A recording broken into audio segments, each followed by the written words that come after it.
കർത്താവായ യേശുക്രിസ്തുവിൻ്റെ അതിപരിശുദ്ധ നാമത്തിന് മഹത്വമുണ്ടാകുമാറാകട്ടെ. നമ്മൾ ഈ കഴിഞ്ഞ വീഡിയോകളിൽ ചിന്തിച്ചുകൊണ്ടിരിക്കുന്നത് ക്രിസ്തുയേശു നൽകുന്ന സ്വാതന്ത്ര്യവും അതിൻ്റെ നഷ്ടവും എന്ന വിഷയത്തെ സംബന്ധിച്ചാണ്. സ്വാതന്ത്ര്യത്തിനായിട്ട് ക്രിസ്തു നിങ്ങളെ സ്വതന്ത്രരാക്കിയിരിക്കുന്നു. ആകയാൽ അതിൽ ഉറച്ചു നിൽപ്പീൻ, വീണ്ടും അടിമനുഖത്തിൽ കുടുങ്ങിപ്പോകരുത്. ഈ വചനത്തെ ആസ്പദമാക്കി കഴിഞ്ഞ ഭാഗങ്ങളിൽ നമ്മൾ ചിന്തിപ്പാൻ ഇടയായി തീർന്നു. മനുഷ്യൻ അടിമയായിരുന്നു. ആ അടിമത്വത്തിൽ നിന്നാണ് കർത്താവ് വിടുവിച്ചു കൊണ്ടുവന്ന് സ്വതന്ത്രമാക്കി.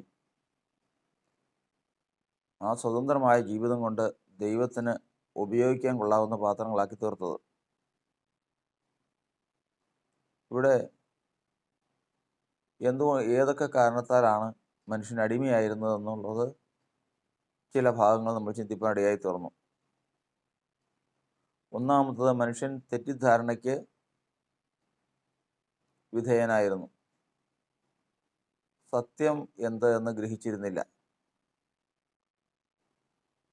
അതിൻ്റെ കാരണം ഈ ലോകത്തെ കാണേണ്ടതുപോലെയും അറിയേണ്ടതുപോലെയും ആയിരുന്നില്ല അവൻ അറിഞ്ഞിരുന്നത്. മനുഷ്യൻ്റെ ജ്ഞാനത്താൽ ദൈവത്തെ കണ്ടെത്താൻ കഴിയും എന്ന് വിചാരിച്ചിരുന്ന അവൻ്റെ യാത്രയാണ് ഒടുവിൽ എങ്ങും എത്താതെ പോയത്. അങ്ങനെ കാലാവസാനം വന്നപ്പോഴേക്കും മനുഷ്യൻ്റെ അന്വേഷണത്തിൽ കൂടി, മനുഷ്യൻ്റെ ജ്ഞാനത്തിൽ കൂടി, കഴിവിൽ കൂടി ദൈവത്തെ കണ്ടെത്തുവാനും പ്രാപിക്കാനും സാധിക്കുകയില്ല എന്ന് അറിഞ്ഞ ദൈവം സത്യത്തെ ഗ്രഹിപ്പിച്ച് അവനെ സ്വതന്ത്രനാക്കുവാൻ തൻ്റെ പുത്രനെ ലോകത്തിലേക്ക് അയച്ചു. അങ്ങനെ അയക്കപ്പെട്ടവനാണ് ക്രിസ്തുയേശു എന്ന മനുഷ്യൻ. യേശു ലോകത്തിൽ വന്നതിന് ശേഷം മനുഷ്യർക്ക് ചെയ്ത ഏറ്റവും വലിയ ആദ്യത്തെ സഹായമാണ് സത്യത്തെ അറിയിച്ചു. പീലാത്തോസ് യേശുവിനെ വിസ്തരിക്കുമ്പോൾ ചോദിച്ചു, നീ യഹൂദന്മാരുടെ രാജാവോ? കർത്താവ് പറഞ്ഞു, ഞാനാകുന്നു. സത്യത്തിന് സാക്ഷി നിൽക്കേണ്ടതിന് വേണ്ടി ഞാൻ ലോകത്തിലേക്ക് വന്നു. പീലാത്തോസ് പറഞ്ഞു, സത്യം എന്നാൽ എന്താണ്? എല്ലാവരും സത്യമാണ് വിശ്വസിക്കുന്നത്, സത്യമാണ് അറിയുന്നത്, സത്യമാണ് പറയുന്നത് എന്നെല്ലാം അവരവരെ സംബന്ധിച്ചിടത്തോളം സത്യമെന്ന് പറയുന്ന ഒന്നുണ്ട്. എന്നാൽ ആ സത്യമല്ല യേശു ലോകത്തിന് അറിയിച്ചു കൊടുത്ത സത്യം. ഈ ലോകം ഇത് താൽക്കാലികമാണ്. ഇതിൻ്റെ രൂപം നമ്മൾ ചിത്രത്തിൽ കാണുന്ന ഒരു ഭംഗി പോലെ മാത്രമേ ഉള്ളൂ. ഇത് ചില സമയങ്ങൾ കഴിയുമ്പോൾ ഒഴിഞ്ഞു പോകും, ഇല്ലാതെ പോകും. ഇതിൻ്റെ യഥാർത്ഥ ചിത്രം ഇങ്ങനെയല്ല എന്ന് മനുഷ്യർക്ക് വെളിപ്പെടുത്തി കൊടുക്കുന്നതാണ് ദൈവത്തിൻ്റെ, യേശുവിൻ്റെ ഒന്നാമത്തെ പ്രവൃത്തി. രണ്ടാമത്തത്, മനുഷ്യൻ സത്യം പറഞ്ഞ് സ്വതന്ത്രനായെങ്കിലും അവൻ ചെയ്തിട്ടുള്ള പാപങ്ങൾ ലോകം നിലനിൽക്കുന്നത് കാര്യകാരണ ബന്ധത്തിലാണ്. ഏത് പ്രവൃത്തിക്കും അതിൻ്റേതായ പ്രതിപ്രവർത്തനമുണ്ട്. നന്മ ചെയ്യുന്ന ഏത് മനുഷ്യാത്മാവിനും കഷ്ടവും മഹത്വവും മാനവും ആദ്യം യഹൂദനും പിന്നെ യവനനും വരുമെന്നാണ്. അതുപോലെ തന്നെ തിന്മ ചെയ്യുന്ന ഏത് മനുഷ്യാത്മാവിനും കഷ്ടവും സങ്കടവും ആദ്യം യഹൂദനും പിന്നെ യവനനും വരും. ദൈവത്തിൻ്റെ പക്കൽ മുഖപക്ഷമില്ല.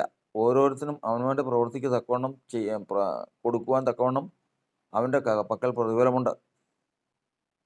ഇങ്ങനെയാണ് ലോകത്തിൽ മനുഷ്യർ ആയിരിക്കുന്നത്. അവൻ ചെയ്യുന്നതിനൊക്കെയും കർമ്മഫലം എന്ന പേരിൽ അവൻ അനുഭവിക്കാതിരിക്കാൻ സാധിക്കുകയില്ല. അത് ദൈവം പകരം കൊടുക്കുക തന്നെ ചെയ്യും. അത് ദൈവത്തെ ദ്വേഷിച്ച് പാപമാണ് ചെയ്യുന്നതെങ്കിൽ മൂന്നാമത്തെയും നാലാമത്തെയും തലമുറ വരെ ദൈവം അതിന് പ്രതികാരം കൊടുക്കും. എന്നാൽ ദൈവത്തെ സ്നേഹിച്ച് ദൈവത്തെ മാനിച്ച് അവൻ നന്മയാണ് ചെയ്യുന്നതെങ്കിൽ 1000 തലമുറ വരെയും അവന് കരുണയും കൃപയും കാണിക്കുന്ന ദൈവമാണ് സത്യദൈവം. അങ്ങനെ വരുമ്പോൾ സത്യം അറിഞ്ഞ് സ്വതന്ത്രമായെങ്കിലും മനുഷ്യന് പിന്നെയും ഭീഷണിയായിട്ട് നിൽക്കുന്നത് ചെയ്തു പോയ തെറ്റാണ്. ഈ തെറ്റിന് എവിടെ ന്യായം കാണും? സ്തെഫാനോസിനെ കല്ലെറിഞ്ഞ് കൊല്ലുമ്പോൾ ശൗല് സാക്ഷിയായിരുന്ന ഒരു വസ്ത്രം കാത്ത് അതിനുവേണ്ട ഒത്താശകളെല്ലാം ചെയ്തു കൊടുത്തവനാണ്. അനേക ദൈവത്തിൻ്റെ സഭകളിലുള്ള ജനത്തെ പീഡിപ്പിച്ചവനാണ്. എന്നാൽ അവൻ കർത്താവിനെ അറിഞ്ഞ് കർത്താവിലേക്ക് വന്നപ്പോൾ മാനസാന്തരപ്പെട്ടു എന്നുള്ളത് ശരി, സത്യം അറിഞ്ഞു എന്നുള്ളത് ശരി, സ്വതന്ത്രനായി എന്നുള്ളത് ശരി. കർമ്മ എവിടെ തീരും? ഈ കർമ്മ എവിടെ കൊണ്ട് തീർക്കും? അതിനാണ് കർത്താവിൻ്റെ വചനം പറയുന്നത്, ഇപ്പോൾ ക്രിസ്തുവേശുള്ളവർക്ക് ഒരു ശിക്ഷാവിധിയുമില്ല. അറിയായ്മയുടെ കാലങ്ങളെ ദൈവം ഗണ്യമാക്കാതെ ഇപ്പോഴെല്ലാവരും മാനസാന്തരപ്പെടണമെന്ന് ദൈവം മനുഷ്യനോട് കൽപ്പിക്കുന്നു. മാനസാന്തരപ്പെട്ടാൽ മതി. മാനസാന്തരപ്പെട്ട് ക്രിസ്തുവേശു വിശ്വസിച്ച് ക്രിസ്തുവേശു ജീവിച്ചാൽ മതി. 3 കാര്യങ്ങൾ ചെയ്യണം. 1, മാനസാന്തരപ്പെടണം. 2, മാനസാന്തരത്തിൻ്റെ ഫലം കായ്ക്കണം, അതായത് ക്രിസ്തുവേശുവിലായിത്തീരണം. 3, ക്രിസ്തുവിൽ ജീവിക്കണം. ക്രിസ്തു ജീവിക്കുക എന്ന് പറഞ്ഞു കഴിഞ്ഞാൽ ദൈവത്തിൻ്റെ പരിശുദ്ധാത്മാവ് നടത്തുന്ന എല്ലാവരും ദൈവത്തിൻ്റെ മക്കളാകുന്നു. ഈ 3 ഘട്ടങ്ങൾ ഒരു മനുഷ്യൻ ചെയ്യുന്നുവെങ്കിൽ അവൻ ചെയ്ത തെറ്റ്, അതിൻ്റെ ഫലം അവൻ്റെ മേൽ വരാതെ വണ്ണം കർത്താവ് കാത്തുകൊള്ളും. അങ്ങനെ കൊലപാതകൻ എന്നുള്ള നിലയിലായിരുന്ന ശൗല് കുറ്റമൊഴിഞ്ഞു പോയി. അവൻ ജീവിതത്തിൽ അവൻ ചെയ്ത തെറ്റിന് ശിക്ഷയൊന്നും അവൻ അനുഭവിക്കേണ്ട വരികയുമില്ല. എന്നാൽ അവൻ ശിക്ഷിക്കപ്പെട്ട് മരിച്ചുപോയി, അവനെ കൊന്നു എന്നാണെന്ന് പഠിക്കുന്നത്. അതവൻ ചെയ്ത തെറ്റിൻ്റെ ഫലമല്ല. പിന്നെയോ അവൻ ക്രിസ്തുവിൽ വന്നതിന് ശേഷം ക്രിസ്തുവിന് വേണ്ടിയാണ് അവൻ ആ ത്യാഗം അനുഭവിച്ചത്. അതുകൊണ്ട് അവൻ്റെ മരണം കർമ്മഫലത്താലല്ല, പിന്നെയോ കർത്താവിൻ്റെ നാമത്തിന് വേണ്ടി സ്വന്തം ജീവനെ വെച്ചു കൊടുത്തതാകുന്നു. അപ്പോൾ ഇവിടെ നമ്മൾ ചിന്തിക്കുന്നത്, വിശ്വാസത്തിൽ വന്ന ഒരുവൻ സത്യം പറഞ്ഞ് സ്വതന്ത്രനായാൽ പിന്നെ അടുത്ത ഭാഗം നിൽക്കുന്നത് ചെയ്തുപോയ തെറ്റും തലമുറയായി നിൽക്കുന്ന ശാപവും തൻ്റെ മേൽ വരാതെ വണ്ണം ക്രിസ്തുവേശുവിൽ ആയിത്തീരുക.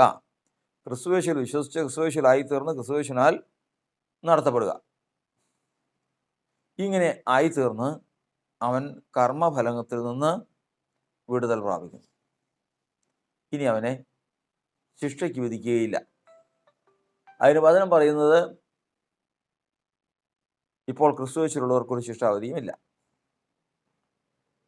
3-ാമത്തെ ഘട്ടം, 2 സ്വാതന്ത്ര്യം നമ്മൾ കണ്ടു. 3-ാമത്തെ സ്വാതന്ത്ര്യം കഴിഞ്ഞ ഭാഗത്ത് നമ്മൾ ചിന്തിച്ചത് പ്രകാരമാണ്. മനുഷ്യൻ ചെയ്ത തെറ്റിന് ശിക്ഷ ഒഴിഞ്ഞു പോന്നു. മനുഷ്യൻ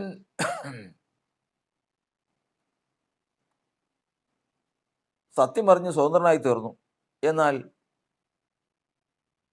മനുഷ്യൻ ചെയ്യാൻ ശീലിച്ചിരിക്കുന്ന അവൻ്റെ ശരീരം ബന്ധിക്കപ്പെട്ടു പോയിരിക്കുന്ന അവസ്ഥകളുണ്ട്. എങ്ങനെയെന്നാൽ മനുഷ്യൻ അകൃത്യം ചെയ്യുമ്പോൾ അവൻ്റെ ശരീരത്തിന് സംഭവിക്കുന്ന ചില വ്യതിയാനങ്ങൾ വേദപുസ്തകത്തിൽ എഴുതിയിട്ടുണ്ട്. അകൃത്യം കുതികാലിനെ പിന്തുടരുന്നു, അകൃത്യം വായെ പഠിപ്പിക്കുന്നു, അകൃത്യം പ്രാർത്ഥനയ്ക്കുള്ള സ്വരത്തെ നഷ്ടപ്പെടുത്തുന്നു, അകൃത്യം നിമിത്തം സ്തോത്രത്തിനുള്ള സ്വരം നഷ്ടപ്പെടുന്നു, അകൃത്യം നിമിത്തം ബലം ക്ഷയിച്ചു പോകുന്നു. ഇങ്ങനെ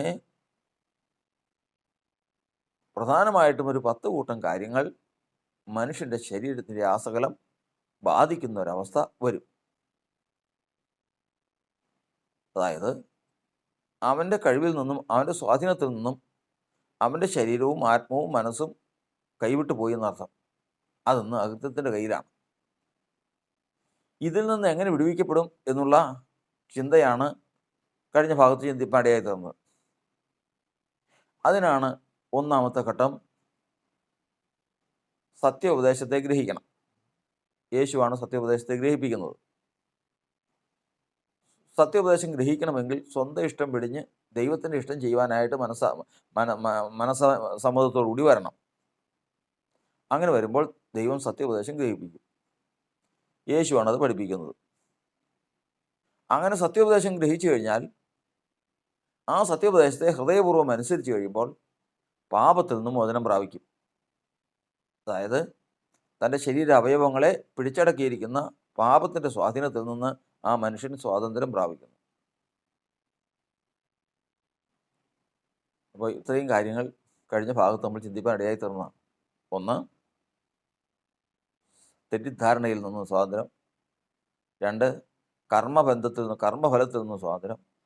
മൂന്ന്, ജീവിതം അടിമപ്പെട്ടു പോയിരിക്കുന്നതിൽ നിന്ന് സ്വാതന്ത്ര്യം. ഇന്ന് നമ്മൾ ചിന്തിക്കുന്ന ചിന്ത എന്ന് പറയുന്നത്, നമുക്ക് സ്വാതന്ത്ര്യം തന്ന യേശു ചെയ്ത പ്രവൃത്തിയെക്കുറിച്ച് എബ്രായ ലേഖനം 2-ാം അധ്യായത്തിൻ്റെ 14-ാം വാക്യത്തിൽ എഴുതിയിരിക്കുന്നു. മക്കൾ ജഡരക്തങ്ങളോട് കൂടിയവരാകൊണ്ട് അവനും അവരെ പോലെ ജഡരക്തങ്ങളോട് കൂടിയവനായി മരണത്തിൻ്റെ അധികാരിയായ പിശാചിനെ തൻ്റെ മരണത്താൽ നീക്കി ജീവപര്യന്തം മരണഭീതിയിൽ അടിമകളായിരുന്നവരെ ഒക്കെയും വിടുവിച്ചു. അപ്പോൾ അടുത്ത ബന്ധനമാണ്, അടിമത്തമാണ് മരണഭീതി, മരണഭയം. ദൈവം മുൻകണ്ടിട്ടുള്ള ജനത്തിൻ്റെ പ്രത്യേകതയാണ്, അവൻ ഈ ലോകത്തിൽ ആയിരിക്കുമ്പോൾ തിരിച്ചറിവാകുന്ന സമയം മുതൽ, അതായത് അവന് തന്നെക്കുറിച്ച് തന്നെ ബോധം ഉണ്ടാകുന്ന സമയം മുതൽ അവൻ മരണത്തെ ഭയപ്പെടുന്നവനാണ്. അതിന് ഒരു ചരിത്രം, ഒരു സംഭവപ്രകാരം പറയുന്നു. രണ്ടുപേരും കൂടി ഒരു യാത്ര പോയി. യാത്ര പോയപ്പോൾ ഒരു സ്ഥലത്ത് ചെന്നപ്പോൾ ഇരുട്ടി, നല്ല ഇരുട്ട് വന്നു. അവിടെ കരടിയുള്ള ദേശമാണ്. അപ്പോൾ കരടിയുടെ കയ്യിൽ പെടാതിരിക്കാൻ നമുക്ക് ഏതെങ്കിലും മരത്തിൻ്റെ കൊമ്പിൽ കയറാം. രണ്ടുപേരും കൊണ്ട് നിശ്ചയിച്ച് മരത്തിൻ്റെ കൊമ്പിൽ കയറി. അങ്ങനെ ഒരു സ്ഥലത്ത് ഒരു കമ്പിൻ്റെ അറ്റത്ത്, വലിയൊരു മരത്തിൻ്റെ അറ്റത്ത് സുരക്ഷിതമായിട്ട് ആ കമ്പിൽ ഇരുന്ന് ഒരു കണക്കിന് നേരം വെളുപ്പിച്ചു. നേരം വെളുത്തിട്ട് പോകാലോ, ഇനി കരടി വരുന്നുണ്ടെങ്കിൽ ഓടുകയോ എതിർത്ത് നിൽക്കുകയോ ചെയ്യണമെങ്കിൽ ഇനി വെളിച്ചം കാണാമല്ലോ. അതുവരെയും ഇരുന്നു. അവരെ ഇരുന്നപ്പോഴാണ് മനസ്സിലാകുന്നത്, നേരം വെളുത്തു തുടങ്ങി. വെളിച്ചം വീണു തുടങ്ങിയപ്പോൾ നോക്കിയപ്പോൾ തങ്ങളിരിക്കുന്ന കമ്പെന്ന് പറയുന്നത് ഏത് സമയത്തും ഒടിഞ്ഞു വീണ് തകർന്നു പോകാവുന്ന ഒരു കമ്പയിലായിരിക്കുന്നു. കാരണം ഈ കമ്പും തടിയുമായിട്ട് യോജിക്കുന്ന ഇടം ദ്രവിച്ചില്ലാതെ പോയിരിക്കുക. ഒരല്പം അതിനുള്ളൂ, അല്പം ഒരു ബന്ധം മാത്രമേ അതിനുള്ളൂ. അത് വീണാൽ ആ വീഴ്ച വലുതുമായിരിക്കും. താഴത്ത് കരടിയുണ്ട് താനും, താഴത്ത് കരടിയുണ്ട്. എന്തു ചെയ്യും? ഇവരാണെങ്കിൽ കയറിയിരിക്കുന്ന കമ്പ് രാത്രിയൊക്കെ സന്തോഷമായിട്ട് സുരക്ഷിതമായിട്ട് ഇരുന്നു എന്ന് തങ്ങൾക്ക് തോന്നി. സന്തോഷമായിട്ട് വർത്തമാനമൊക്കെ പറഞ്ഞ് അങ്ങനെ പരസ്പരം തങ്ങൾ ആശ്വസിച്ചിരുന്നു. വെയിൽ ഉദിച്ചപ്പോഴാണ് മനസ്സിലാകുന്നത്, ദൈവമേ, രാത്രി തന്നെ ഒടിഞ്ഞു വീണ് മരിക്കാതിരുന്നത് ദൈവത്തിൻ്റെ കരുണ. ഇപ്പോൾ നേരം വെളിച്ചം ഉദിച്ചപ്പോഴത്തേക്കും രണ്ടു ഭാരമായി. താഴത്ത് നിലത്തിറങ്ങിയാൽ കരടി, കമ്പിലിരുന്നാൽ ഒടിയുന്ന അവസ്ഥ. ഇതുപോലെയാണ്, ഇതൊരു ഉദാഹരണത്തിന് പറഞ്ഞു വന്നേ ഉള്ളൂ. ഇതുപോലെയാണ് ഈ ലോകത്തിൽ വന്ന് ശരീരത്തിൽ ജീവിതം ആരംഭിക്കുന്ന ഒരു മനുഷ്യനെ സംബന്ധിച്ചിടത്തോളം ഉള്ളത്. അവനൊരു സ്ത്രീയുടെ ഗർഭത്തിൽ വന്ന് ജീവിതം ആരംഭിച്ചു. അസ്ഥിയും ഞരമ്പും മാംസവും സന്ധികളുമെല്ലാം കൂടി വന്നു അവൻ ലോകത്തിലേക്ക് പിറന്നു. ലോകത്തിൽ അവന് ബാല്യകാലത്തെ വളർച്ചയെല്ലാം കഴിഞ്ഞു. അവന് സ്വയമേ ചിന്തിക്കുന്ന ഒരു സന്ദർഭത്തിലേക്ക് വന്നു. ഒരു സ്വയമേ ചിന്തിക്കുന്ന ഒരു അവസ്ഥയിലേക്ക് വന്നു. ലോകത്തെക്കുറിച്ചും തന്നെക്കുറിച്ചും ഒരു ജീവിതത്തിൻ്റെ അവസാനത്തെക്കുറിച്ചും ആരംഭത്തെക്കുറിച്ചും അതിന് മുമ്പുള്ള അവസ്ഥയെക്കുറിച്ചും അതിന് പിമ്പുള്ള അവസ്ഥയെക്കുറിച്ചും എല്ലാം അവൻ ചിന്തിക്കുന്ന ഒരു അവസ്ഥയിലേക്ക് വന്നപ്പോൾ ഒരു കാര്യം മനസ്സിലായി. പ്രശ്നമാണ് താൻ വന്നുപെട്ടിരിക്കുന്ന ഈ ശരീരമെന്ന് പറയുന്നത്. ഇത്രയും കാലം അമ്മയുടെയും അപ്പൻ്റെയും ബന്ധുക്കളുടെയും സാഹചര്യത്തിൻ്റെയും എല്ലാം നിഴലിൽ സുരക്ഷിതമാണെന്ന് വിചാരിച്ച് സന്തോഷത്തോടെ വളർന്നു. എല്ലാം സന്തോഷത്തോടെ കഴിഞ്ഞു. എന്നാൽ ഇന്ന് തിന്മ തള്ളി നന്മ തിരഞ്ഞെടുക്കാൻ പ്രായമായപ്പോൾ ഒരു കാര്യം മനസ്സിലാക്കി. ഏത് സമയത്തൊരു മനുഷ്യൻ്റെ ആയുസ് മടങ്ങി വരാതെ കടന്നു പോകുന്ന കാറ്റ് പോലെയാവും. ഏത് മനുഷ്യനും ഉറച്ചു നിന്നാലും ഒരു ശ്വാസം മാത്രമേ ആകും. അപ്പോൾ ഈ അവസ്ഥയിൽ മരിക്കുകയാണെങ്കിലോ, മരിക്കുകയാണെങ്കിൽ സംശയം വേണ്ട, പാതാളത്തിലാണ്. എന്ന് മരിക്കും, ഒരു നിശ്ചയവുമില്ല. ഏത് സമയത്തും മരിക്കാം. ആദ്യം നമ്മൾ ആ രണ്ടുപേരുടെ കാര്യം പറഞ്ഞതുപോലെ, രാത്രിയിൽ ഒരു കരടിയെ പേടിച്ച് കമ്പേൽ കയറിയതുപോലെ ഈ ശരീരത്തിൽ വസിച്ചുകൊണ്ട് താൻ സുരക്ഷിതനാണെന്ന് വിചാരിച്ച് ജീവിച്ചു. തിന്മ തള്ളി നന്മ തിരഞ്ഞെടുക്കാൻ പ്രായമായപ്പോഴേക്കും അപകടത്തിലായി. ഇപ്പോൾ മരിച്ചാൽ എവിടെ ചെല്ലും? ഇപ്പോൾ മരിച്ചാൽ പാതാളത്തിലേക്ക് പോകേണ്ടി വരും. കാരണം അങ്ങനെയുള്ള ശരീരത്തിലാണ് വന്ന് പെട്ടിരിക്കുന്നത്. കർമ്മഫലം, അതായത് തലമുറയുടെ കർമ്മം, ആദാമ്യ പാപത്തിൻ്റെ പരിണിതഫലം, പാപത്തിൻ്റെ ശിക്ഷയായ മരണം, ഇതെല്ലാം പ്രാപിക്കാൻ ഒരുങ്ങിയിരിക്കുന്ന ഒരു ജഡത്തിലാണ് തങ്ങൾ വന്നു പെട്ടിരിക്കുന്നതെന്ന് ബോധ്യമായി. മരിച്ചാൽ പാതാളത്തിൽ പോകും. അവസാനിപ്പിക്കാൻ പറ്റുമോ? പറ്റില്ല. അതും പാപമായി തീരും. ഏത് സമയത്തും ഇവിടെ നിന്ന് പോകാം. ഏത് സമയത്തും നിശ്ചയമില്ലാത്തൊരു ജീവിതം. ഇങ്ങനെ ഈ വെളിച്ചം വന്നത് മുതൽ, ഈ അറിവ് വന്നത് മുതൽ ഭയത്തോടു കൂടിയാണ് ജീവിക്കുന്നത്. ഇത് ആത്മജ്ഞാനമാണ്. ഇങ്ങനെയുള്ളവനാണ് വചനം പറയുന്നത്, വിശ്വാസം എന്നതോ ആശിക്കുന്നതിൻ്റെ ഉറപ്പും കാണാത്ത കാര്യങ്ങളുടെ നിശ്ചയമാകും. ഇങ്ങനെയുള്ളവൻ്റെ ആഗ്രഹമാണ്, ദൈവമേ, നിത്യജീവൻ, മരണത്തെ ജയിക്കണം, മരണത്തെ ജയിക്കണം, മരണം ഒഴിഞ്ഞു പോകണം, നിത്യജീവനെ പ്രാപിക്കണം. ഈ കാര്യങ്ങൾ അവൻ്റെ ജീവിതത്തിൽ ആഗ്രഹിക്കാൻ തുടങ്ങുകയാണ്. ഭയമാണ്. എവിടെ പോയാൽ, ഒരു കാര്യം ചിന്തിച്ചു കഴിഞ്ഞാൽ, ഒരു കാര്യത്തിന് യാത്ര പുറപ്പെട്ടു കഴിഞ്ഞാൽ, പോയി കഴിഞ്ഞാൽ അതിന് അപകടം പറ്റിയാൽ എന്ത് ചെയ്യും? ശരീരത്തിൽ ഒരു ചൊറി വന്നു, ഈ ചൊറി വലുതായി വ്രണമായി കഴിഞ്ഞാൽ എന്തു ചെയ്യും? അവിടെ ഒരു ക്യാൻസറിൻ്റെ ലക്ഷണം പരസ്യത്തിൽ കേട്ടു. ഏകദേശം തനിക്കും അങ്ങനെ തന്നെ ഉള്ളതായി തോന്നുന്നു. ഇങ്ങനെ തൻ്റെ ജീവിതത്തിൽ കേൾക്കുന്നതും കാണുന്നതും മുഴുവനും അവൻ കാണുന്നത് ഇതിൽ കൂടിയേ കാണൂ. അതായത് ഏത് ചിന്തിച്ചാലും മരണത്തിൽ ചെന്ന് അവസാനിക്കുന്ന ഒരു കാര്യം അവനെ ഭയപ്പെടുത്തിക്കൊണ്ടിരിക്കും.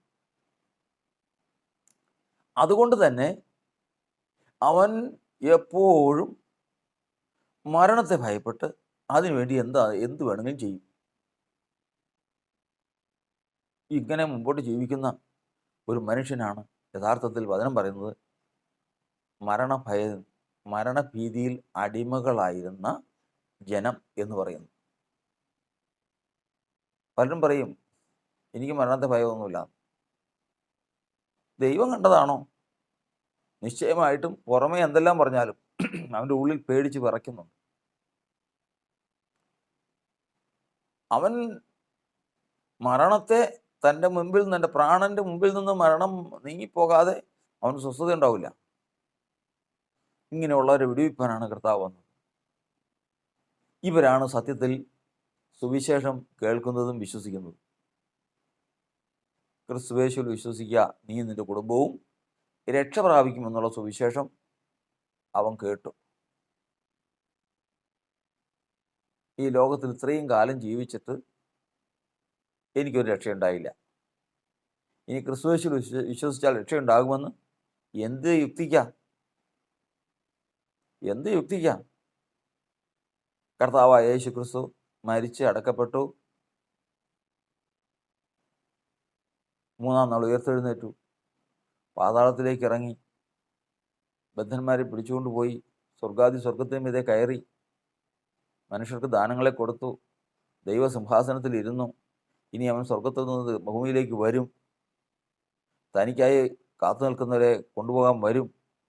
അവനിൽ വിശ്വസിച്ച് അവൻ്റെ നാമത്തിൽ അവനെ കൈക്കൊണ്ട് അവൻ്റെ നാമത്തിൽ വിശ്വസിക്കുന്നവർക്ക് ദൈവത്തിൻ്റെ മക്കളാകാൻ അധികാരം കൊടുത്തു. അവർ ദൈവത്തിൽ നിന്നാണ് ജനിച്ചിരിക്കുന്നത്. ക്രിസ്തുയേശു ജീവിച്ചതുപോലെ അവരും ജീവിക്കുകയാണെങ്കിൽ അവരും മരണത്തെ അതിജീവിച്ച് രക്ഷപ്പെടും. ഇങ്ങനെ യുക്തിക്ക് നിരക്കാത്ത, അവൻ്റെ മനുഷ്യബുദ്ധിക്ക് നിരക്കാത്ത ഒരു കൂട്ടം കാര്യങ്ങൾ അവൻ കേട്ട് അവൻ അതിന്മേൽ ഒരു തീരുമാനം എടുക്കുക. എന്താണ്? യുക്തിക്ക് വിരുദ്ധമായിട്ട് അവൻ്റെ ഉള്ള് വിശ്വസിച്ചു. 2 കാര്യങ്ങളാണ് അവിടെ സംഭവിച്ചത്. ബുദ്ധിമനുഷ്യൻ പരിഹസിച്ചു, ആത്മാവ് വിശ്വസിച്ചു. പ്രസംഗം കേട്ടപ്പോൾ കേട്ട മനുഷ്യൻ്റെ ബുദ്ധിമനുഷ്യൻ, പുറമേയുള്ള മനുഷ്യൻ, എന്നെ ഭോഷതയിൽ പറയണം, എന്ത് ഭോഷതയിൽ പറയണം. കന്യക ഗർഭിണിയായ ഒരു മകനെ പ്രസവിച്ചു. കന്യക എങ്ങനെയാണ് ഗർഭിണിയാവണം?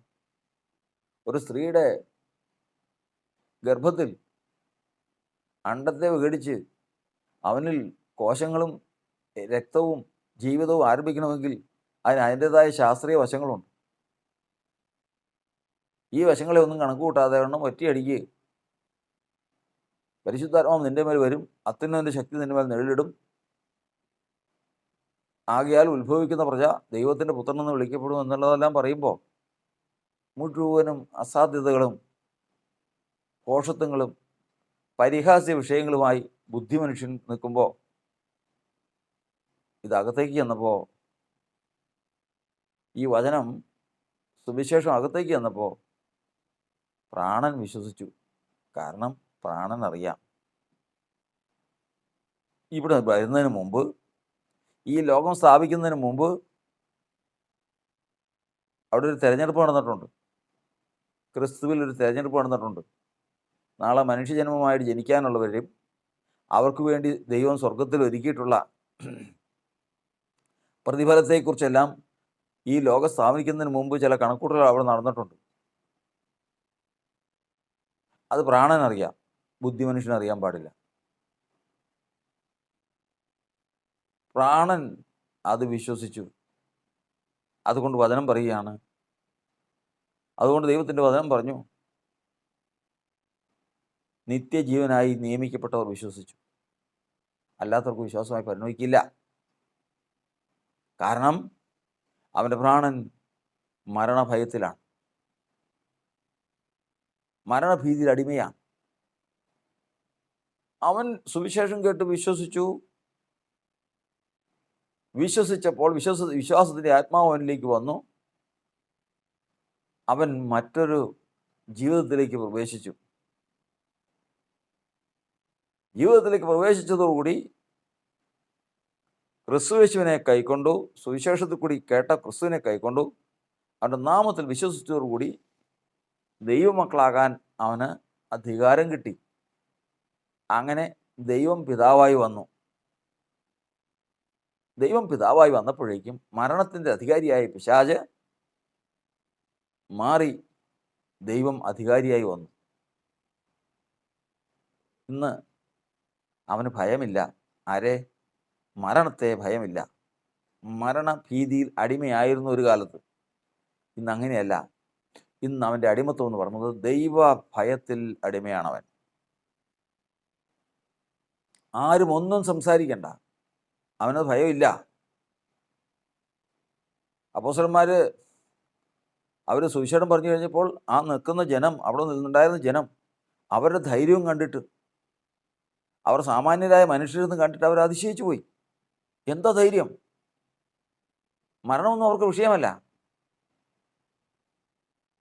അതെ, ഒരിക്കൽ അവർ അടിമകളായിരുന്നു. ആ അടിമത്വത്തിൽ നിന്ന് കർത്താവ് വിടുവിച്ച് ഇന്ന് അവർ മരണത്തെയല്ല ഭയപ്പെടുന്നത്, ദൈവത്തെ ഭയപ്പെടുന്നു. ദൈവത്തെ ഏറ്റവും ഭയമുള്ളവന് മരണത്തെ ഭയപ്പെടേണ്ടതില്ല. മാത്രമല്ല, അവൻ പുതിയൊരു ജീവിതത്തിലേക്ക് വന്നു. എങ്ങനെ? ക്രിസ്തു അവൻ്റെ ഹൃദയത്തിൽ വന്നു. എങ്ങനെ വന്നു? ക്രിസ്തു ഒരു മനുഷ്യൻ്റെ ജീവിതത്തിലേക്ക് വരണമെങ്കിൽ പ്രധാനമായും നാല് കാര്യങ്ങൾ അവനിൽ ഉണ്ടായിരിക്കും. അതായത്, അവൻ ഏറ്റവും കൂടുതൽ വിശ്വസിക്കുന്നത് ദൈവത്തെ ആയിരിക്കും, ഏറ്റവും കൂടുതൽ ഭയപ്പെടുന്നത് ദൈവത്തെ ആയിരിക്കും, ഏറ്റവും കൂടുതൽ സ്നേഹിക്കുന്നത് ദൈവത്തെ ആയിരിക്കും, ഏറ്റവും കൂടുതൽ അനുസരിക്കുന്നത് ദൈവത്തെ ആയിരിക്കും. ഈ 4 കാര്യങ്ങൾ ഒരു മനുഷ്യൻ ആരോടുണ്ടോ അവനാണ് അവൻ്റെ ദൈവം. അവന് യാതൊരു തരത്തിലുള്ള ഭയവും ഇനി മനുഷ്യനെയോ ലോകത്തെയോ പിശാചിനെയോ ഇല്ല. കാരണം ഇന്നവൻ ദൈവത്തെ ഭയപ്പെടുന്നു. നിത്യജീവൻ്റെ അവകാശിയായ, നിത്യജീവൻ നൽകുന്ന ദൈവത്തെ അവൻ ഭയപ്പെടുന്നു. അതുകൊണ്ടാണ് ദൈവത്തിൻ്റെ ജനം മരണഭയം നീങ്ങിയവരെന്ന് പറയുന്നത്. അവർ മരണത്തെ ഭയപ്പെടുകയില്ല. എപ്പോഴും അത് ഏത് സമയം മുതൽ? കർത്താവിനെ അറിഞ്ഞ് ദൈവത്തിൻ്റെ മക്കളായിത്തീരുന്ന സമയം മുതൽ അവൻ മറ്റാരെയും ഭയപ്പെടേണ്ട കാര്യമില്ല. അവൻ ദൈവത്തെയാണ് ഭയപ്പെടുന്നത്. എന്നാൽ വചനം പറയുന്നത് കർത്താവാണ് നിങ്ങളെ സ്വതന്ത്രരാക്കിയത്. എവിടെ നിന്ന്? മരണഭയത്തിൽ അടിമയായിരുന്നു നിങ്ങളെ സ്വതന്ത്രമാക്കിയതാണ്. ഇന്ന് നിങ്ങൾ ഏതിനടിമകളാ? ദൈവഭയത്തിന് അടിമകളാണ്. വീണ്ടും അടിമത്തിൽ കുടുങ്ങിപ്പോകരുത് എന്ന് പറഞ്ഞാൽ മരണഭയത്തിലേക്ക് പോകരുത്. ഇന്ന് ദൈവത്തിൻ്റെ സഭയിലേക്ക് ശ്രദ്ധിക്കുമ്പോൾ കാണുന്ന ഏറ്റവും ഭയങ്കരമായ ഒരു കാര്യമാണ്,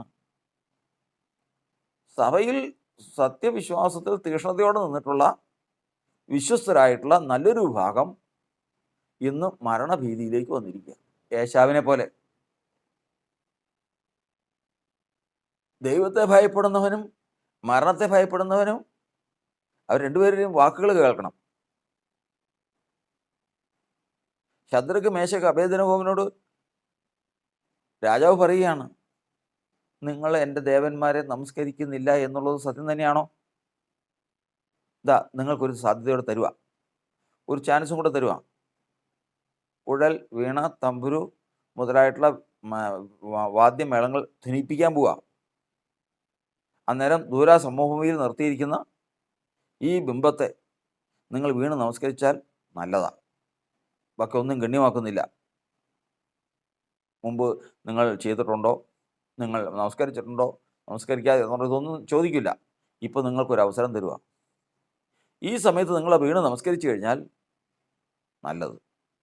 ഇല്ല എങ്കിൽ ഇതാ എരിയുന്ന തീച്ചുള്ളിയിലേക്ക് ഇട്ട് കളയാൻ പോവാ. അവർ പറഞ്ഞ്, നെബൂഖദ്നേസറേ, ഇതിന് രാജാവ് ഈ കാര്യത്തിൽ ഞങ്ങൾക്ക് ഉത്തരം പറയേണ്ട കാര്യമില്ല, ഇങ്ങനെ സംസാരിച്ചത് സമയം കളയേണ്ട കാര്യം എന്താ? ഞങ്ങൾ സേവിക്കുന്ന ദൈവത്തിന് ഞങ്ങളെ വിടുവിക്കാൻ കഴിയുമെങ്കിൽ അവൻ ഞങ്ങളെ രാജാവിൻ്റെ കയ്യിൽ നിന്നും ഈ തീച്ചുളയിൽ നിന്നും രക്ഷിക്കും. ഇനി ഇല്ലെന്ന് തന്നെ ഇരിക്കട്ടെ, അവൻ രക്ഷിച്ചില്ലെന്ന് തന്നെ ഇരിക്കട്ടെ, ഈ ബിംബത്തെ നമസ്കരിക്കുമെന്ന് വിചാരിക്കണ്ട, അത് ഞങ്ങൾ ചെയ്യില്ല. അത് രാജാവ് ഇപ്പോൾ തന്നെ പറഞ്ഞാൽ ഇനി കുഴലും ഊതാനൊന്നും പോകണ്ട, തമ്പുരു ഊതാനൊന്നും പോകണ്ട. അവർ നേരിട്ടങ്ങ് പറയുകയാണ്. ഭയമില്ല. അവർക്ക് എന്തിനു ഭയമില്ല? മരണത്തെ ഭയമില്ല. കാരണം എന്താ? അവർ ദൈവത്തെ ഭയപ്പെടുന്നു. അവർ ദൈവത്തെ ഭയപ്പെടുന്നു. തീച്ചൂള അപ്പുറത്ത്, വിഗ്രഹം ഇപ്പുറത്ത്. വിഗ്രഹത്തിന് മുമ്പിൽ ഒന്ന് വീണാൽ മതി, തീച്ചൂളയിൽ നിന്ന് രക്ഷപ്പെടാം. ഇവരെ സംബന്ധിച്ച് തീച്ചൂളയിൽ വീഴുന്നതിന് പേടിയില്ല, ഈ വിഗ്രഹത്തെ ഒന്ന് നമസ്കരിക്കുന്നതിന് പേടിയാണ്. കാരണം അവരാരെ ഭയപ്പെടുന്നു? സത്യദൈവത്തെ ഭയപ്പെടുന്നു. പണ്ട് കർത്താവിനെ അറിയാതിരുന്ന കാലത്ത് മരണഭീതി അടിമയായിരുന്നു. അന്ന് പേടിപ്പിച്ച് നടക്കും. ഇന്ന് 1 മണിക്കൂർ തരുന്നു, അതിനുള്ളിൽ വീണ് നമസ്കരിച്ചോളണം എന്ന് പറഞ്ഞാൽ അവർ നമസ്കരിക്കും. എരിയുന്ന തീച്ചോളം കണ്ട് പേടിച്ചു പോവും, വിറച്ചു പോവും. ഇന്നത് അങ്ങനെയൊന്നും ഇല്ലല്ലോ. കാരണം താരതമ്യം നോക്കുമ്പോൾ ജീവനുള്ള ദൈവത്തിൻ്റെ കരത്തിൽ വീഴുന്നത് അത്ര ഭയങ്കരം. തീച്ചുളയിൽ വീഴുന്നത് എന്താ അർത്ഥം ഇരിക്കുന്നത്? തീച്ചുളയിൽ നിന്ന് രക്ഷപ്പെട്ട് ജീവനുള്ള ദൈവത്തിൻ്റെ കരത്തിലാണ് വീഴുന്നതെങ്കിൽ അത് എത്ര ഭയങ്കരമായിരിക്കും. അത് മനസ്സിലാക്കിയവരാണ് അടിമത്തത്തിൽ നിന്ന് രക്ഷ പ്രാപിച്ചത്. ഏതിൻ്റെ അടിമത്തത്തിൽ നിന്ന്? മരണഭീതിയിൽ നിന്ന് വിടുതൽ പ്രാപിച്ചവർ എന്ന് പറയുന്നത്, മരണഭീതിയിൽ നിന്ന് അടിമത്തത്തിൽ നിന്ന് വിടുതൽ പ്രാപിച്ചവരെന്ന് പറയുന്നത് ജീവനുള്ള ദൈവത്തിൻ്റെ കരത്തിൽ വീഴുന്നത് അതിൻ്റെ ആഴമറിയുന്നവരാണ്. യേശു പറഞ്ഞത് അതാണ്. നിങ്ങൾ ആരെ ഭയപ്പെടണമെന്ന് ഞാൻ പറഞ്ഞുതരാം. ശരീരത്തെ കൊന്നിട്ട് പിന്നെ അധികമൊന്നും ചെയ്യാൻ പറ്റാത്തവനെ നിങ്ങൾ ഭയപ്പെടണ്ട. ഒരു വാളുകൊണ്ട് വെട്ടിക്കൊല്ലുമായിരിക്കും. യെശയ്യാവിൻ്റെ മരണം കേട്ടിട്ടുള്ളതുപോലെ പലകയോട് ചേർത്ത് ബന്ധിച്ചതിന് ശേഷം വിയർച്ച വാളുകൊണ്ട് അറുത്ത് കൊല്ലുമായിരിക്കും. തീച്ചുളയിലിട്ട് കൊല്ലുമായിരിക്കും. നുറുക്കി കൊല്ലുമായിരിക്കും. ആയിക്കോട്ടെ, അത് ഏത് നിലയിലും ആയിക്കോട്ടെ, നിങ്ങൾക്കത് കഴിഞ്ഞാൽ തീർന്നല്ലോ. തീച്ചൂളയിലിട്ടാൽ പിന്നെ തീർന്നല്ലോ, അരിമലി ചൂളയൊന്നുമില്ലല്ലോ. എന്നാൽ കർത്താവ് പറഞ്ഞു, ആരെ ഭയപ്പെടണമെന്ന് ഞാൻ പറഞ്ഞുതരാം. ശരീരത്തെ കൊന്നിട്ട് അതിനകത്തുനിന്ന് ദേഹിയെ എടുത്ത് നരകത്തിൽ നശിപ്പിക്കാൻ കഴിവുള്ള ഒരുത്തനുണ്ട്. അവനാണ് സത്യ ഏകദൈവം. അവനെ ഭയപ്പെടുവീൻ. ആ ഭയത്തിന് അടിമയായിരിപ്പീൻ. അവനെ ബഹുമാനിപ്പീൻ. അവനെ വിശ്വസിപ്പീൻ. അവനെ അനുസരിപ്പീൻ. അവനെ സ്നേഹിപ്പീൻ. അതാണ് സ്തോത്രം. ഭയപ്പെടുവാൻ യോഗ്യൻ, വിശ്വസിപ്പാൻ യോഗ്യൻ, അനുസരിപ്പാനും സ്നേഹിപ്പാനും യോഗ്യനായി ഒരുവൻ, സകല പുകഴ്ചയ്ക്കും സകല മാനത്തിനും സകല മഹത്വത്തിനും അർഹനായിരിക്കുന്നവൻ. അവനാണ് ഏകസത്യ ദൈവം. അവനാണ് ഏകസത്യ ദൈവം. അവനെ ഭയപ്പെടണം. അവനെ ഭയപ്പെടാതെ തീച്ചുളയെ ഭയപ്പെട്ടിട്ട് എന്ത് കാര്യം? തീച്ചുളയെ ഭയപ്പെട്ടിട്ട് എന്ത് കാര്യം? അവന് ഇങ്ങനെയുള്ളവനെ തീച്ചുള കാണിച്ച ഭയപ്പെടുവോ? അവൻ പഠിച്ചു വെച്ചിരിക്കുന്നത് വേറെയാ. എന്നാൽ ഏശാവ് പറഞ്ഞത് അങ്ങനെയല്ല. യോ, ജ്യേഷ്ഠാവകാശം എനിക്ക് എന്തിന്? ഞാൻ മരിക്കേണ്ടി വരുമല്ലോ. അപ്പോൾ ഈ ആള് ജ്യേഷ്ഠാവകാശിയാണെങ്കിലും ഇന്നത്തെ അനേക വിശ്വാസികളെ പോലെ തന്നെ മരണഭയത്തിൽ വീണ്ടും കുടുങ്ങിപ്പോയ, അടിമത്തത്തിൽ കുടുങ്ങിപ്പോയിരിക്കുന്ന ഒരു വ്യക്തിയാണ് ഏശാവ്. നിന്റെ ആ പയറ് പായസം ഇത്തിരി ഇങ്ങ് താ, എനിക്ക് വിശന്നിട്ട് വയ്യ. യാക്കോബ് പറഞ്ഞു, ഇന്ന് നിന്റെ ജ്യേഷ്ഠാവകാശം എനിക്ക് തരിക, എനിക്ക് വിൽക്കുക, അതിന് പകരമായിട്ട് ഞാൻ ഈ ഭക്ഷണം അങ്ങ് തരും. ചിന്തിച്ചു നോക്കി, തീച്ചൂളയും ദൂരാസമഭൂമിയിൽ നിൽക്കുന്ന വിഗ്രഹവും തമ്മിലൊന്ന് ചിന്തിച്ചു നോക്കി. ഒന്നും വണങ്ങിക്കഴിഞ്ഞാൽ പല ന്യായങ്ങളും അപ്പോൾ വരും. മനസ്സുകൊണ്ട് വണങ്ങാതിരുന്നാൽ മതിയല്ലോ, ശരീരം കൊണ്ടൊന്ന് വണങ്ങിയാൽ എന്താ? ഇതൊക്കെ ന്യായം വരും. അതൊക്കെ ഭീരുത്വത്തിൻ്റെ ന്യായങ്ങളാണ്. എന്നാൽ മരണത്തെ ജയിച്ചവൻ, മരണഭയത്തിൽ നിന്ന് വിടുവിക്കപ്പെട്ടവൻ, സത്യദൈവത്തെ ഭയപ്പെടുന്നവൻ്റെ ഭയമെന്ന് പറയുന്നത് മരിക്കുന്നെങ്കിൽ മരിക്കട്ടെ. എസ്തേർ പറഞ്ഞതുപോലെ 3 ദിവസം ഉപവാസ പ്രാർത്ഥന എടുക്ക്, നിങ്ങളും ചെയ്യ്, ഞാനും ഉപവാസ പ്രാർത്ഥന എടുക്കാം. അത് കഴിഞ്ഞിട്ട് വ്യവസ്ഥ പ്രകാരം അല്ലെങ്കിലും ഞാൻ രാജാവിൻ്റെ അടുക്കൽ പോകാൻ പോവാ. ഞാൻ നശിക്കുന്നുവെങ്കിൽ നശിക്കട്ടെ. ഞാൻ നശിക്കുന്നുവെങ്കിൽ നശിക്കട്ടെ. ഭാരമില്ല. ആർക്ക് വേണ്ടിയാണെന്നറിയാവോ? ദൈവജനത്തിന് വേണ്ടിയിട്ടാണ്. കർത്താവിൻ്റെ നാമത്തിന് വേണ്ടിയിട്ടാണ്. ഇസ്രായേൽ ജനത്തിന് വേണ്ടിയിട്ടാണ്. എൻ്റെ സ്വന്തം ജനത്തിന് വേണ്ടിയിട്ടാണ്. എനിക്ക് സമ്പാദിക്കാനല്ല. ഞാൻ നശിക്കുന്നുവെങ്കിൽ നശിച്ചോട്ടെ. മരണത്തെ ഞാൻ ഭയപ്പെടുന്നില്ല. അവിടെ പ്രവർത്തിക്കാൻ തുടങ്ങുകയാണ്. ഒരു ക്രിസ്തീയ ജീവിതത്തിൽ നിശ്ചയമായിട്ട് ഓർത്തുകൊള്ളണം, ഈ സാഹചര്യം തരണം ചെയ്യാത്ത ഒരുവനും കർത്താവിൻ്റെ സന്നിധിയിൽ ഒന്നുണ്ടാവില്ല. കർത്താവിൻ്റെ സന്നിധിയിൽ ആ ദിവസം നിൽക്കുന്നവൻ ഓർത്തുകൊള്ളണം, ഈ സന്ദർഭത്തെ തരണം ചെയ്തവനായിരിക്കണം. ശോധന ചെയ്യപ്പെടും. നീ ആരെ ഭയപ്പെടുന്നു? മരണത്തെയോ ദൈവത്തെയോ? നീ അധികമായിട്ട് ആരെ ഭയപ്പെടുന്നു? തെളിയിക്കണം. നീ ഏറ്റവും കൂടുതൽ വിശ്വസിക്കുന്ന ആരെയാണ്? നീ ഏറ്റവും കൂടുതൽ സ്നേഹിക്കുന്ന ആരെയാണ്? നീ ഏറ്റവും കൂടുതൽ ഭയപ്പെടുന്ന ആരെയാണ്? നീ ഏറ്റവും കൂടുതൽ അനുസരിക്കുന്ന ആരെയും? ഈ 4 കാര്യങ്ങൾ തെളിയിക്കപ്പെട്ടേ പറ്റൂ. അത് തെളിയിച്ചിട്ടല്ലാതെ ഈ കടമ കിടക്കുമെന്ന് വിചാരിക്കണ്ട. അവിടെ വചനത്തിൽ നമ്മൾ പഠിക്കുന്നത്, നെബൂഖദ്നേസരെ ഈ കാര്യത്തിൽ ഉത്തരം പറയേണ്ട കാര്യമില്ല. കോപം മുഴുത്തു. ചൂള പതിവായി ചൂടുപിടിപ്പിക്കുന്നതിനേക്കാൾ 7 ഇരട്ടി ചൂടുപിടിപ്പിക്കാൻ കൽപ്പിച്ചു. അപ്പോഴും വാക്കോർത്തുകൊള്ളണം, ദേഹത്തെ കൊന്നിട്ട് പിന്നെ അധികമായിട്ടൊന്നും ചെയ്യാൻ സാധിക്കാത്തവരെ നിങ്ങൾ ഭയപ്പെടേണ്ട. ആരെ ഭയപ്പെടണമെന്ന് ഞാൻ പറഞ്ഞു തരാം. ദേഹത്തെയും ദേഹിയെയും നരകത്തിൽ നശിപ്പിക്കാൻ കഴിവുള്ള ഒരുവനുണ്ട്. അവനെ ഭയപ്പെടുവീൻ. അവൻ്റെ കയ്യിൽ വീഴുന്നത് ഭയങ്കരമാണ്. തീച്ചൂളയിൽ വീഴുന്നത് ഭയങ്കരമല്ല, അവൻ്റെ കയ്യിൽ വീഴുന്നത് ഭയങ്കരമാണ്. മരണത്തിൽ നിന്ന് രക്ഷപ്പെട്ട് മരണത്തെ വിട്ടൊഴിഞ്ഞ് ഒരു ഉണ്ണി ജ്യേഷ്ഠാവകാശം വിറ്റുകളഞ്ഞ ഏശാവ് അവൻ്റെ അഭക്തി മൂലം അങ്ങനെ ചെയ്തു. എന്നാൽ ഇവിടെയോ